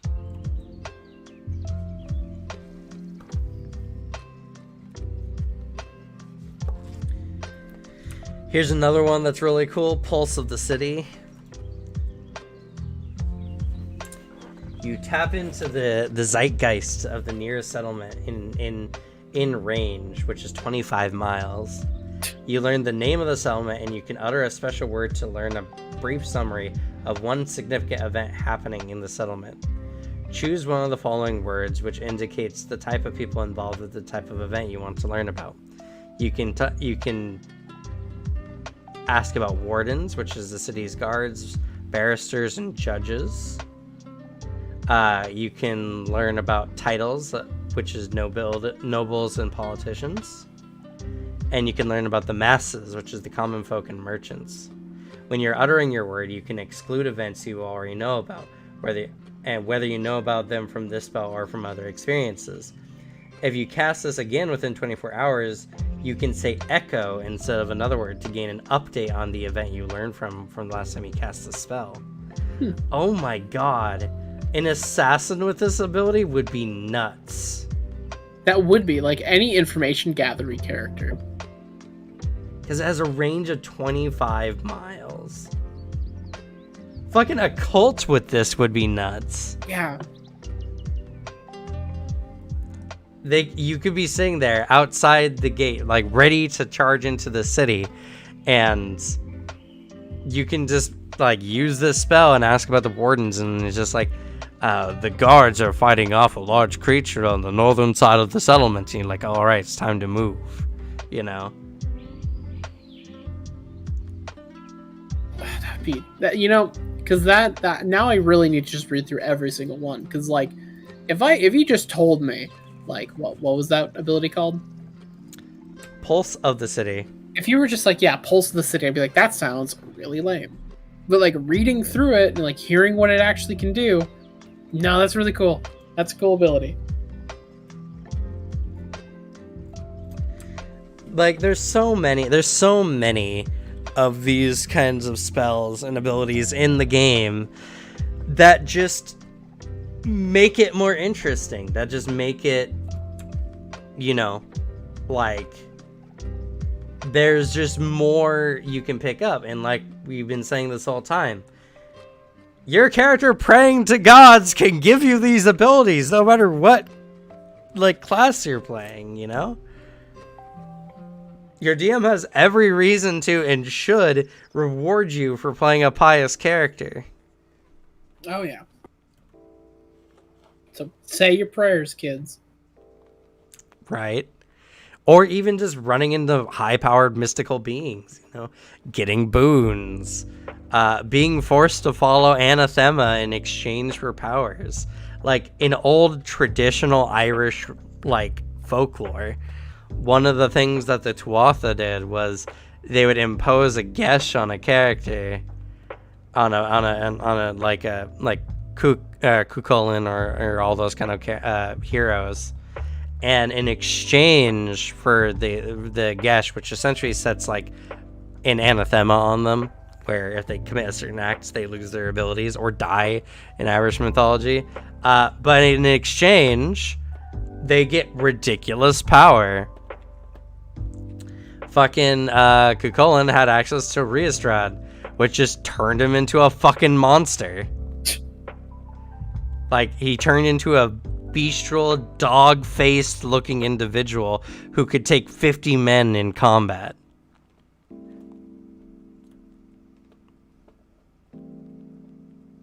Like, there's so many, like, the first world, the Fae, are perfect for this kind of stuff, where they can be like, okay, we can give you power. In exchange, you have to do something for us, or you have to give us something from yourself.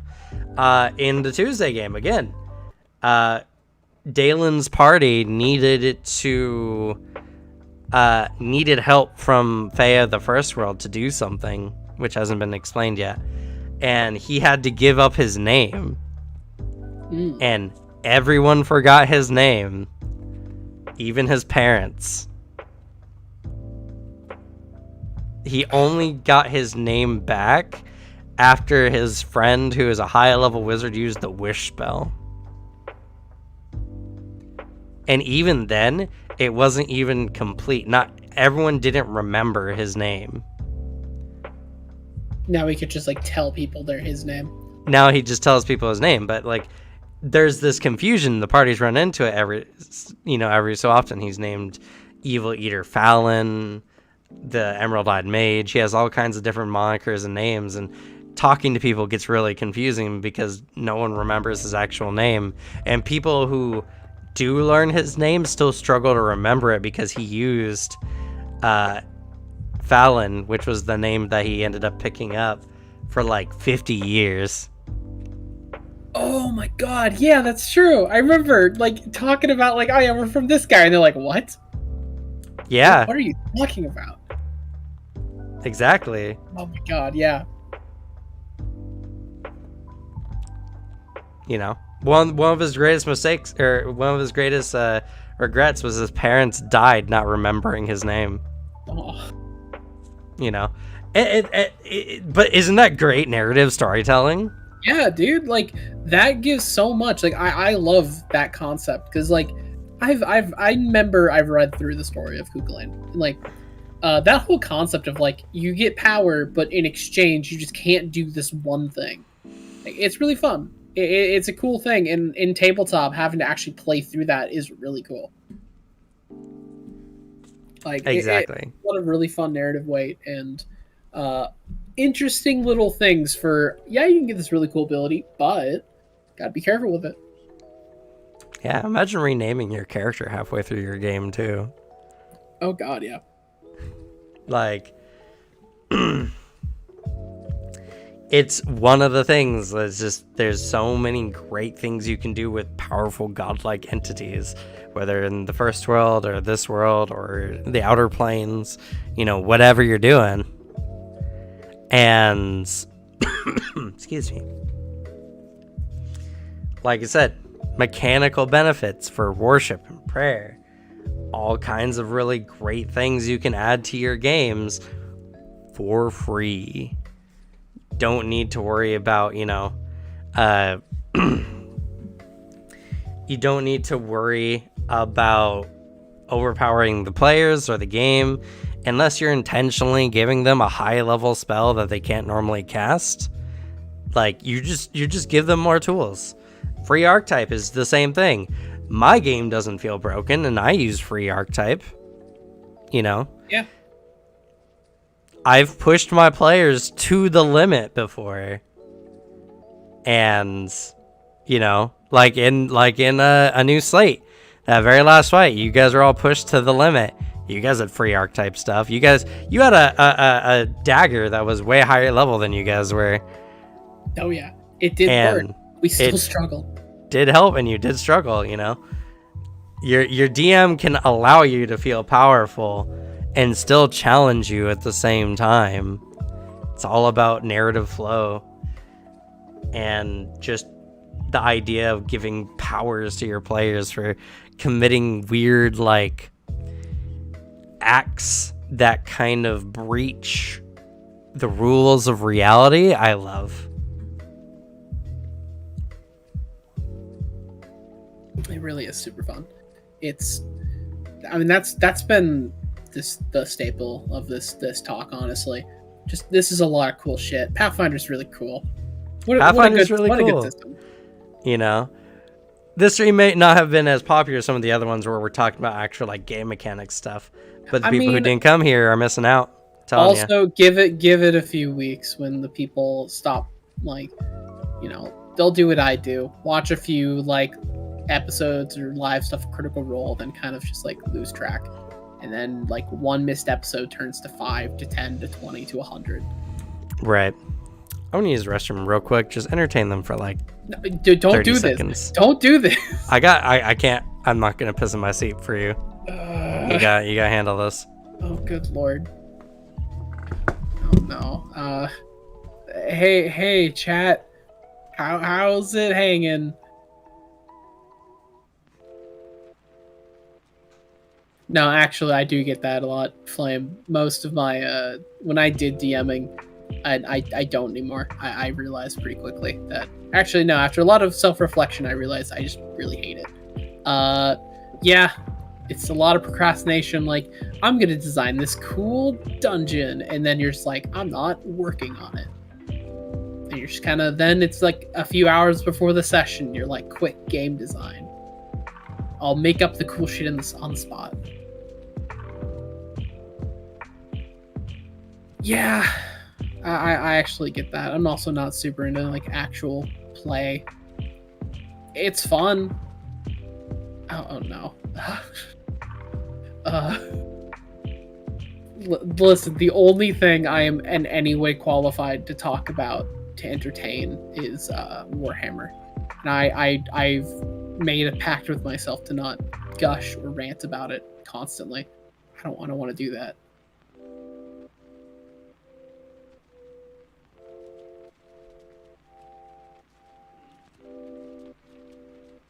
Good old procrastination.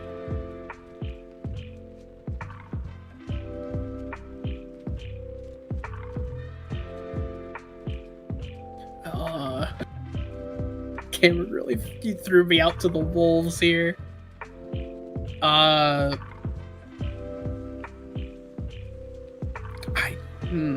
You know, I don't see and I don't understand like those people, those YouTubers, those Let's Players who can just sit there and talk and scream and cry about like horror games and stuff, or like just any game. That's weird.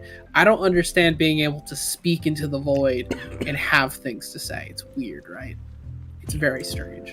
I mean, you only gotta do it for a minute. Calm down. It's still bad. It's not good. I can now direct my speech at something. I'm comfortable. I'm safe now. You're like one of those characters who's just like super meek, and then all of a sudden they get in their zone and they're like, "Ah, oh, fuck it, I'm right where I need to be." You've described my whole life, Cameron. I am not a very confident man, but the moment I start talking about film shit, I know my shit.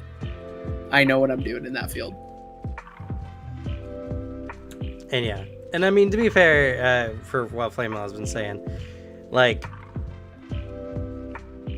it's hard to work on a map, especially not knowing whether it's actually going to be used or not. I do recommend just when you set yourself to do it, just do it right then and there. Do as much as you can. It'll come out much better for you.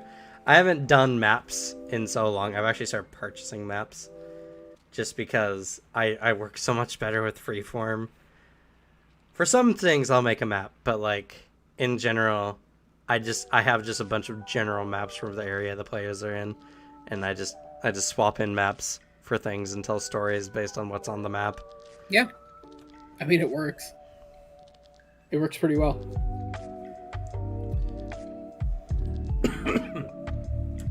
But, you know, a lot of my talent for DMing also just comes from stuff like this, where we sit here and talk about DMing and things to do in games all the time. Like, I've built an intuition just by sitting here and talking about, like, things to do in games and whatever. Like, you talk about enough and you focus on it enough, you can just improv on the spot, because you're just like, what would be cool right now? This would be cool right now.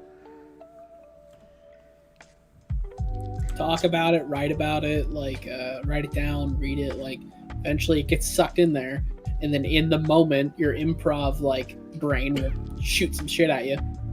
Yep. I mean, it's worked for me so far. Like, I come into most sessions with no plan whatsoever. But I'm really good at answering my players' questions. So whenever someone asks me about, like, world lore or about, like, a type of culture or people, I'm just like, oh yeah, fucking let me tell you about that right now. Right off the top of my head. Yeah, and it's either like this is established lore for something, or you say it so confidently, I'm like, wow, Cameron really absorbed the lore book. And later on, you're just like, I made that up. It's like, Yeah. I mean, it just comes from intuition. Yeah. Anyone can do it if they just like fanatically talk about dungeon mastering enough, or just D&D in general, or tabletop in general. Like, you can just draw a map freehand if you do it enough. That's what I should do. I should just freehand maps more often. I mean, so it is helpful. I can do it in a second. Even if it's like it's just basic lines. Yeah, no, I know. I've realized now, after playing with y'all, that I need at least some visual evidence of what's going on, or the players just get lost. They get so lost. It's really hard. I can't picture things very well. At all. I'm just like, it's a zigzag room. And what it looks like doesn't even matter. Just do the checks. And they're like, but what about this? And I'm like, let me try your map.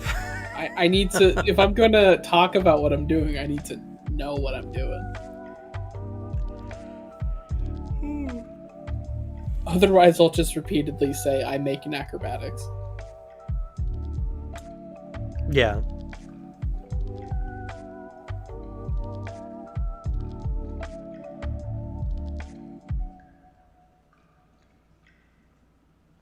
I already see that my social media is being filled up with Critical Role talk. Yeah.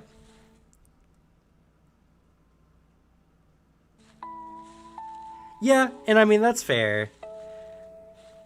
And it just takes the desire, and just like whenever you think about it, do it. Even if it's a false start, even if you hop on and you're like, I don't want to do this. At least get onto the program and like put a line down and then decide whether you're going to do it or not. Because if you can get past that, at least like executive dysfunction, then at least you'll know whether what you want to do is what you want to do or not. That's what I've had to do with my executive dysfunction. That's how I've gotten this whole channel to fucking work up until this point. I've found success in tricking my procrastinator brain by making weird deadlines that only make sense to me. Or at least they make sense, but it's like when I've explained my process to other people, they're like, what? It's all about, I do weird divisions of work. I tell myself I do this thing this day, this thing that day, and then, actually force myself to do it because I'm like, oh no, this little things do. It's like the only way I've been productive with anything. But anyway, this kind of devolved somewhat here from our initial subject. I want to go to the bathroom so I could finish this out with, without worrying about my bladder exploding. But now that we're here, now that we're done, thank you all so much for being here. If you've watched this far and have not done so already, please follow and subscribe. You obviously like the content. If you're 2 hours in on a podcast like this, then you obviously like the content. So follow, subscribe, do whatever on whatever platform you're doing. You can also join us in our Discord down below in the description on YouTube, or on below on Twitch. And you can talk with other people like us, like FlameLoud, who's been talking about his maps, or their maps on the Discord, and I've been responding whenever I get the opportunity to. As well as I always recruit there first for any of the games I have coming up. We currently just started Shadows That Laugh, which will be going till December, I want to say. December or January, depending on holiday stuff and missing some sessions here and there. And then starting with the new year, we'll probably be having another game coming up. So it's going to be a lot of fun. It's going to be very exciting. I think it's going to be a level 5 Mad Max style Mana Waste campaign. Yeah, I will make time. I will be really fun. I am excited to play the Gunslinger. There's a lot, like, the classes that they keep coming out with are so good. There's not a single class that they come out with that I hate. Yeah, honestly, even the ones I thought were underwhelming are actually really cool. Yeah. And it, like, even from a mechanical standpoint, there's no boring classes. Yeah. I'm excited to build literally any class. So I definitely think it comes in part with just the developers really care about the game and they really want to make it interesting, and they've gone above and beyond to make the game fun to play for everyone. So that being in mind, thank you all so much for being here. Look out for us tomorrow, starting at 4 p.m. Pacific Standard Time. We're going to be playing Shadows That Laugh. I'll be prepared tomorrow to actually get it done. This week has not been that crazy. The 100 subscriber video took like an hour to make, I think, overall. The hardest part was honestly the thumbnail. And the champion video will be coming out on Saturday, and I actually think champion's going to do really well. I know a lot of people who like the champion class. Champion class is really good. and especially because I'm going to be talking about the anti-paladins, the anti-champions, I guess they're called, strangely enough, which I feel don't get enough recognition currently in the game. So I'll definitely be focusing on that a little bit as well. But all right, let's go ahead and say good night. Oh, you really paused there. Not giving me much to work with, huh? Nope. Good night. I can't There give you you go. an inch. You're gonna take a mile. It's literally how it is working with you sometimes. Yeah. That's accurate. Like the whole Lord thing. Goodbye.